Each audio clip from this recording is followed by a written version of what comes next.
Good morning students. Magnetic effect of electric current में आज हम लोग एम्पियर सर्किटल लॉ या एम्पियर का परिपथीय नियम पढ़ेंगे। यह वैसे ही इम्पॉर्टेंट है जैसे हम लोग इलेक्ट्रिक फील्ड वाले चैप्टर में गॉस का नियम पढ़े थे।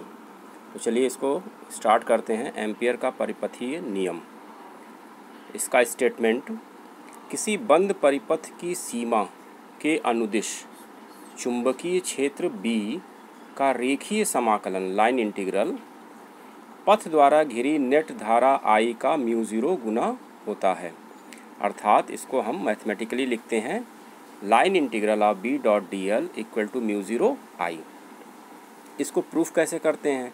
प्रूफ करने के लिए इसमें एक चित्र यहाँ पे दिया हुआ है, इसको देखें कि एक लंबा धारावाही चालक है जिसमें विद्युत धारा I प्रवाहित हो रही है। उससे r दूरी पर एक बिंदु P है जिस पे हमको मैग्नेटिक फील्ड निकालना है। अब इसको हम किस प्रकार निकालेंगे? तो हम लेफ़्ट हैंड साइड लेंगे और राइट हैंड साइड को प्राप्त करेंगे। चलिए देखते हैं। माना तार XY में धारा I है, यहाँ दिख रहा होगा धारा I ऊपर की ओर प्रवाहित हो रही है। माना वृत्तीय पथ की त्रिज्या r है, ये सारी चीज़ें लिख दी गई हैं, तथा किसी बिंदु P पर चुंबकीय क्षेत्र का परिमाण, आप देखिए किसी बिंदु P पर चुंबकीय क्षेत्र का परिमाण ये हम लोग निकाले थे। तो यहाँ पे इसको हम लिख सकते हैं μ0 I अपॉन 2πr या μ0 अपॉन 4π 2I/r। इस सूत्र में लिखने पर चूँकि एक समरूपता होती है कि हर जगह हम μ0 अपॉन 4π और जो बाकी चीज़ें होती हैं उसको हम याद कर लेते हैं, तो इस रूप में भी लिख दिया गया है कि μ0 अपॉन 4π 2I/r। अब वृत्तीय पथ के प्रत्येक बिंदु पर B व DL एक ही दिशा में है। यहाँ पे देखें कि B और DL यह चुंबकीय क्षेत्र की दिशा है यहाँ पे, और DL लंबाई का एक स्मॉल एलिमेंट भी उसी पर है। तो B क्या है, चुंबकीय क्षेत्र की दिशा कैसे निकालते हैं? अगर कोई पथ है तो उस पर हम एक स्पर्श रेखा खींच देते हैं।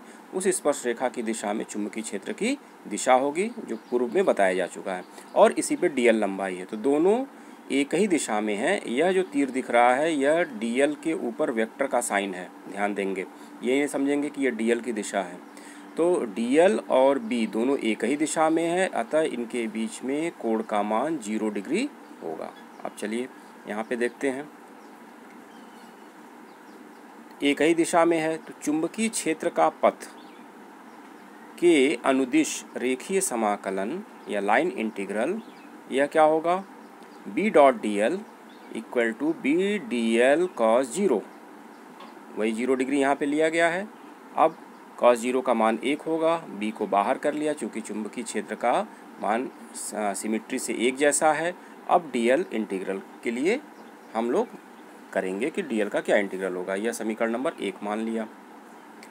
चूँकि वृत्तीय पथ के प्रत्येक बिंदु पर चुंबकीय क्षेत्र B का मान या परिमाण समान है, वही चीज़ जो अभी हमने बताया, परंतु DL इंटीग्रल यह 2πr के बराबर होगा। अगर हम इसको इस तरह से इंटीग्रेट करते जाएं तो DL मिला के यह क्या होगा, इसके सरकमफ्रेंस या परिधि के बराबर होगा, जो जिसका कि मान 2πr के बराबर होगा। अब यहाँ पे मान रखेंगे तो B integral DL equal to μ0 upon 4π, यह B का मान है, ऊपर लिखा गया था 2I/r इंटू 2πr। अब यहाँ पे देखेंगे तो यह हमको मिलेगा 2π इंटू 2, यह 4π से कट गया, r से r कट गया, बचा μ0 I। तो हमको प्राप्त क्या हुआ? μ0 I, यह समीकरण नंबर 2 है। तो 1 और 2 से हमको मिला कि integral line integral B dot DL equal to μ0 I। यही एम्पियर के परिपथीय नियम का प्रूफ है, और इसको आप लोग कॉपी में नोट कर लेंगे और इसको तैयार कर लेंगे। यह बहुत इम्पोर्टेंट टॉपिक माना जाता है। एम्पियर के नियम के अनुप्रयोग में एक ही दिया हुआ है, आगे देखा जाएगा, अगर कहीं आवश्यकता पड़ेगी तो इसमें और भी अनुप्रयोग बता दिया जाएगा। अब इस सिलेबस में एक ही अनुप्रयोग यही दिया हुआ है कि अनंत लंबाई के सीधे धारावाही तार के कारण चुंबकीय क्षेत्र, तो चुंबकीय क्षेत्र इसमें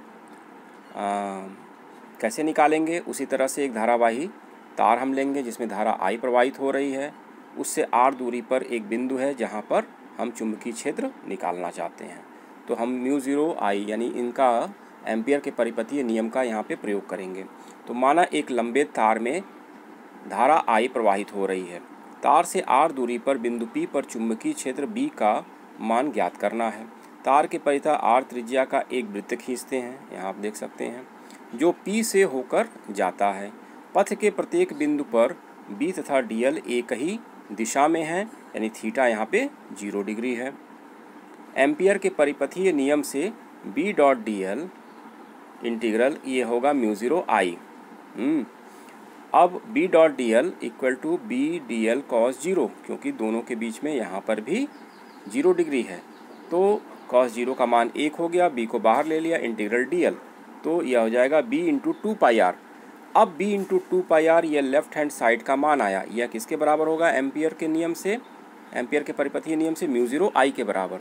तो B into 2πr equal to mu 0I, तो B बराबर हो जाएगा म्यू 0/2πI/r, और फिर इसको हम उसी रूप में लिख लेंगे म्यू 0/4π2I/r। तो यह अनंत लंबे धारावाही तार के कारण चुंबकीय क्षेत्र का व्यंजक है जो हमको प्राप्त हो गया। तो यह एक अनुप्रयोग था। अब जो हमने पूर्व में पढ़ा है उस पर एक दो क्वेश्चन कर लेते हैं, फिर नेक्स्ट टॉपिक हम लोग नेक्स्ट टर्न पर डिस्कस करेंगे। तो एक क्वेश्चन है, इसको देखें। क्षैतिज तल में रखे एक लंबे सीधे तार में 50 एम्पियर धारा उत्तर से दक्षिण की ओर प्रवाहित हो रही है।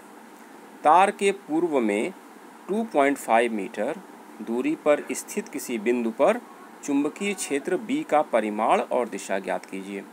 तो यह है, देखिए, धारा N से S, यानी पूर्व उत्तर से दक्षिण की ओर धारा प्रवाहित हो रही है, और इससे 2.5 सेंटीमीटर दूरी पर एक बिंदु है P, जहाँ पे हमको चुंबकीय क्षेत्र ज्ञात करना है। तो बिंदु P पर चुंबकीय क्षेत्र का परिमाण अभी हम लोग निकाले हैं, म्यू 0/4π2I/r।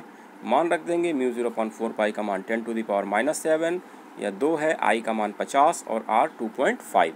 तो यह हो गया 40 × 10⁻⁻7 या 4.0 × 10⁻⁻6 टेस्ला।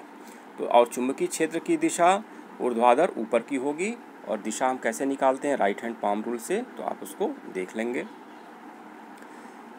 दूसरा क्वेश्चन है, एक समतल वृत्ताकार कुंडली में 1000 फेरे हैं, यानी 1000 टर्न है, तथा उसकी त्रिज्या रेडियस 3 सेंटीमीटर है। इस कुंडली में 2 एम्पियर की धारा प्रवाहित की जाती है।